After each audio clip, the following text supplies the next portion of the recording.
The tank engine, for its size, is the most versatile thing on rails. And the tender engines are responsible for all the passengers and heavy goods that arrive on the island of Sodor.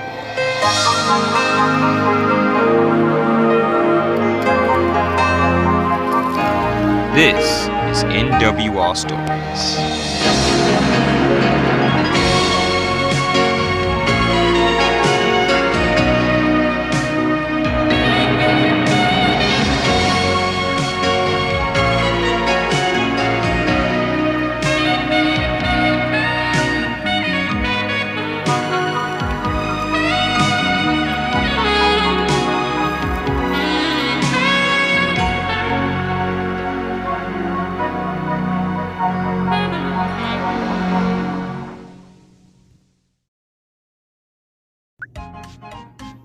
Percy the Punctual.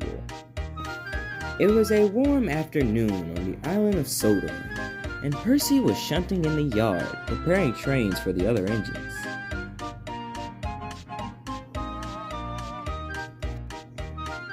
Once the train was in place, Percy had rode on to one of the sidings to rest for a bit. And while he rested, he waited for the engine to come get the train.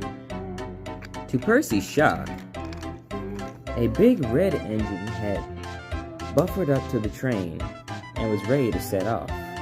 That engine, however, was James. After his recent accident, he was put on freight duties for the remainder of the month. James was displeased about this, and Percy took note of this also. "Hello, James. You seem like you were in a bad mood today," said Percy. "Yes, I made a mistake, and now I have to take dirty freight trains for the rest of the month. Huh! This is not work meant for the caliber of engine I am." "But aren't you mixed traffic?" said Percy cheekily. "Ugh, that is beside the point. The fact is that I am too dignified to pull trains like this," said James. "Oh, any work is good, James. Just be grateful we have jobs." "Huh. So says a little tank engine like you. Your kind is made to take goods trains. Leave the important passenger work to us bigger engines. Oh, and try to be on time for once," said James. With a toot of his whistle, James rolled away with his goods train.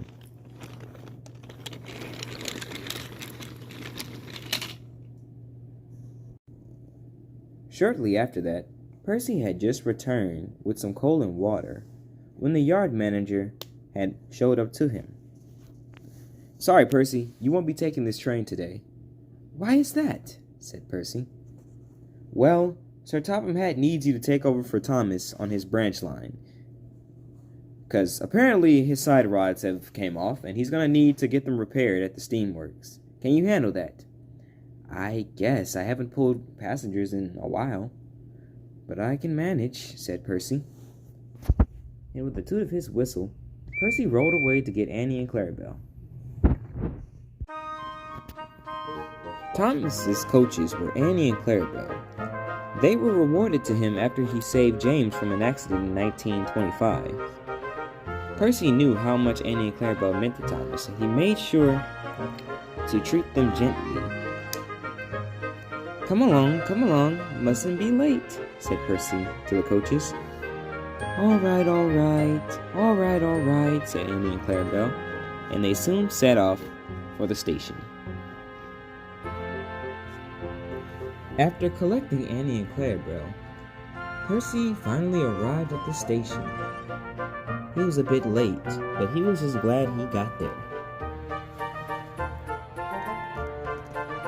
"Percy, what are you doing here? This is Thomas's train," said Gordon boomingly.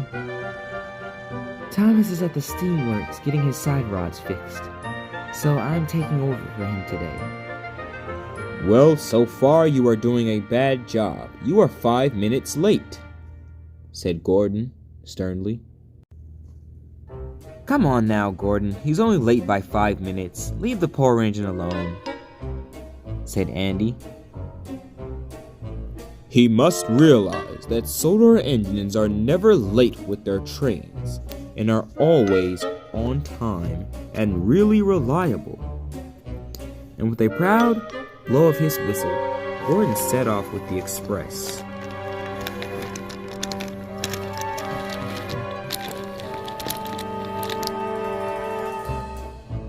Never mind him, Percy. You'll be fine. Besides, you're only late by a few minutes.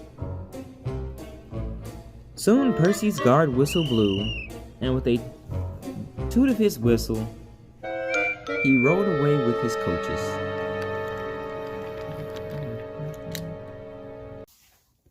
For the rest of the day, Percy made sure he was on time and very reliable.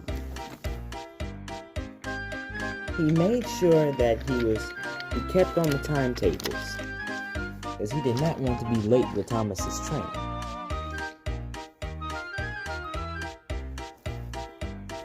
But overall, he made sure that he was providing a smooth ride for the passengers.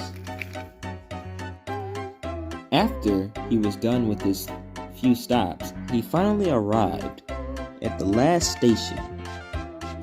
He was very exhausted, but he was right on time. One of the passengers stepped out to talk to Percy. "Thank you for such a smooth ride. You are a kind little engine." "Thank you, ma'am," said Percy, and with a toot of his whistle, he set off to the sheds. I guess it's safe to say that in the days following that night, Percy was a model of efficiency on the island of Solon. Percy was running his trains on time and even early. He stopped at the station at the right time, and not to mention, he made sure the passengers were comfortable along the ride. He didn't move too fast, and he didn't go too slow. Overall, he was the perfect punctual engine. And he did his best to remain this way for a while. When Thomas arrived back from the works, he was eager to see how the branch line services went. "Oh, hello, Thomas. How are you doing? Great to have you back." Good to be back, Percy. I'm glad they were able to fix my side rods. That was not good at all." "Yes, I made sure your trains were on time when you were away." "Good. I can't wait to see Annie and Clarabelle. I missed them so much." "Yes. Well, I hope you enjoy. I have more work to do now. Catch you later, Thomas." "You too, Percy." And with a toot of his whistle, Percy rode off to his next job. One of Percy's next job was to collect some trucks from the yards. He needed to take them towards the docks, but he was impatient and was ready to leave. Toby noticed this. "Hello, Percy. How are you?" "I'm doing fine, Toby. I need to get this train to the docks, though." "Now, you might want to be careful. Those trucks have been very troublesome, and you know you have Scruffy behind you, so you're definitely going to have to put him in check before you put the rest." "Thank you, Toby. I know how to handle trucks." And with a toot of his whistle, Percy raced out of the yard with the freight cars. Percy was determined to deliver his train on time. He didn't speed because he knew that is dangerous on the main line, but he made sure he was going at a steady pace. Scruffy noticed that Percy was very focused, and he decided to hatch a plan in order to have fun with the little engine. "We're getting ready to play a trick on the small green thing. So, when he gets to the top of the bridge, we're going to push him down. Is everyone clear?" The trucks all giggled in agreement. Percy made his way up the bridge, It soon happened. Just as soon as he was at the top, he was soon getting ready to fly down in spectacular fashion. Percy soon began to race down the hill. "Wait, what's going on?" said Percy. But the cars just shouted, on, faster, faster."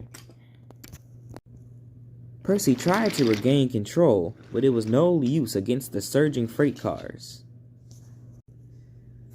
Percy tried to regain control once more, but soon realized he was getting closer towards the docks.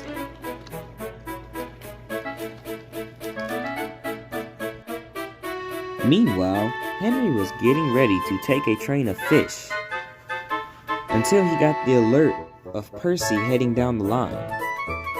"Oh no, there must be trouble. I guess I'll remain here to remain safe."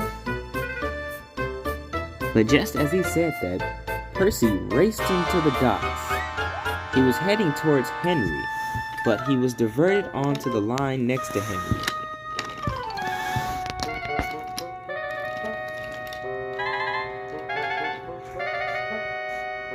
Percy applied his brakes, but it was too late. The trucks had pushed him into the shallow part of the docks. The whole train fell into the water. The only thing that remained on the rails was the brake van. It was a huge mess. Percy lay dazed and surprised in the shallow waters of the docks. The trucks giggled, but their giggles were muffled by the water. Soon, help would arrive. Percy lay dazed and surprised in the shallow waters of the docks. It was a huge mess, but the trucks were delighted. They giggled on, but their giggles were drowned out by the water. Soon, help arrived in the form of Edward and the breakdown train. "Percy, what happened here?" said Edward. "I was so concerned about being on time and really reliable that I didn't pay attention to the truck's mischief. I feel like a bad engine." "Well, don't you worry, Percy. We'll have you out in a couple of pools," said Edward confidently. After the mess was cleaned up, Edward took Percy away back to the yards so they can do an inspection of him.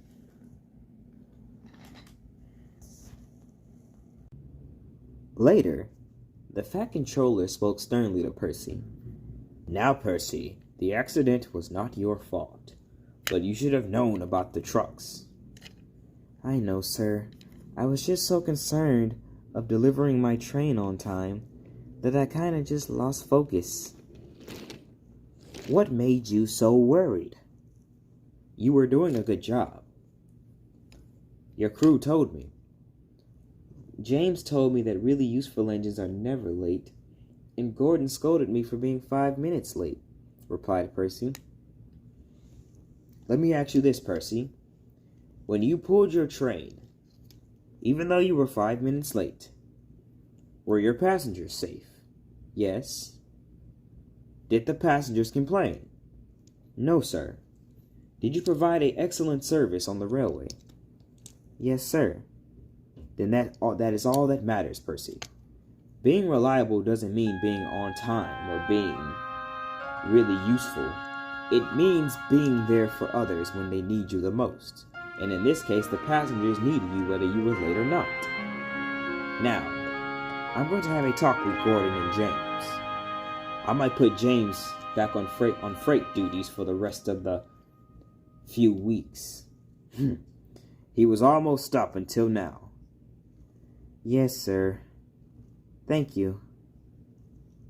"You are a really useful engine, Percy. Never forget that." And the Fat Controller walked away. In the weeks since that conversation between the Fat Controller and Percy had finally realized that he did not have to try hard in order to be really useful. He just had to be the good old Percy that we know and love. But in my opinion, Percy was doing a good job, just being himself. What do you think?